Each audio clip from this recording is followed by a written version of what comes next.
কচুরমুখী ভর্তা বানিয়ে দেখাচ্ছি। কচুরমুখী ভর্তা গরম ভাতের সাথে খেতে কিন্তু ভীষণ ভালো লাগে, আর বানানোটাও কিন্তু খুবই সহজ। চলুন তবে দেখে নেওয়া যাক। যে বাটিতে আমি ভর্তাটা বানাবো সেই বাটির মধ্যে দিয়ে দিচ্ছি শুকনা মরিচ। আমি এখানে 4টা শুকনা মরিচ নিয়েছি, আর দিয়ে দিলাম লবণ। লবণ দিয়ে শুকনা মরিচ গুঁড়া করে নিচ্ছি। আর এই শুকনা মরিচটা কিন্তু অনেক ঝাল ছিল।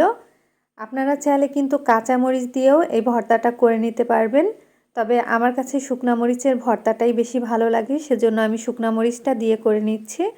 তো মরিচটা কিন্তু এখন গুঁড়া করে নেওয়া হয়ে গেছে। এবার এই মরিচের মধ্যে আমি দিয়ে দিব পেঁয়াজ কুচি।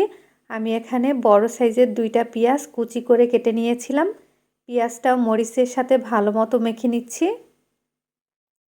যারা সরিষার তেল খেতে পছন্দ করেন তারা কিন্তু চাইলে এ পর্যায়ে একটু সরিষার তেল দিয়ে দিতে পারেন, তবে আজকে আমি এই ভর্তাতে কোনো সরিষার তেল দিব না।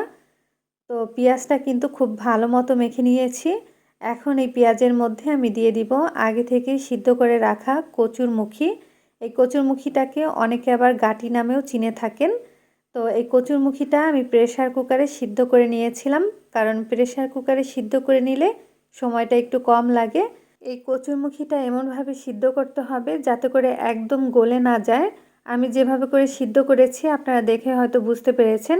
এর থেকে বেশি সিদ্ধ হলে কিন্তু এই ভর্তাটা একদম গলে পানি পানি হয়ে যাবে, তখন কিন্তু আর খেতে ভালো লাগবে না। আর এভাবে করে যদি সিদ্ধ করে নেন তাহলে কিন্তু ভর্তাটা খেতে ভালো লাগবে। এখানে আমি যতটুকু পরিমাণ কচুরমুখী নিয়েছি সেই অনুযায়ী কিন্তু মরিচ আর পেঁয়াজ দিয়েছি। আপনারা যদি বেশি পরিমাণে কচুরমুখী নিয়ে ভর্তা করেন সেই ক্ষেত্রে শুকনা মরিচ আর পেঁয়াজের পরিমাণটা একটু বাড়িয়ে দিতে হবে।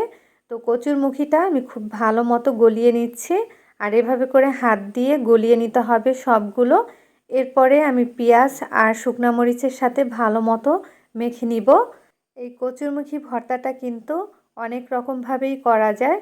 আমি আজকে শুকনা মরিচ দিয়ে করে দেখাচ্ছি। আপনারা চাইলে কিন্তু কাঁচা মরিচ দিয়েও সেমভাবে এই ভর্তাটা করে খেতে পারেন। কাঁচা মরিচ দিয়ে এই ভর্তাটা খেতে এক রকমের স্বাদ হবে, আর শুকনা মরিচ দিয়ে খেলে আর একটু ভিন্ন স্বাদ হবে। আপনাদের পছন্দ অনুযায়ী কিন্তু মরিচ দিয়ে আপনারা ভর্তাটা করে নিতে পারেন। এই ভর্তার শেষের দিকে একটু ধনিয়া পাতা কুচি দিলে ঘ্রাণটা কিন্তু ভালো আসে, তবে আজকে আমি ধনিয়া পাতা কুচিটা দিব না, কারণ কচুরমুখীর যে নিজস্ব একটা ঘ্রাণ আছে সেই ঘ্রাণটা কিন্তু তাইলে থাকে না, সেজন্য আমি আজকে ধনিয়া পাতাটা দিলাম না। আপনারা চাইলে কিন্তু ধনিয়া পাতা কুচি দিয়ে দিতে পারেন। তো এখন কিন্তু ভর্তাটা পুরোপুরি হয়ে গেছে। এই ভর্তাটা গরম ভাত দিয়ে খেতে কিন্তু অনেক মজার হয়। যারা কচুরমুখী খেতে পছন্দ করেন তারা চাইলে এভাবে করে ভর্তা করে খেতে পারেন। আজ এখানেই বিদায় নিচ্ছি। আল্লাহ হাফেজ।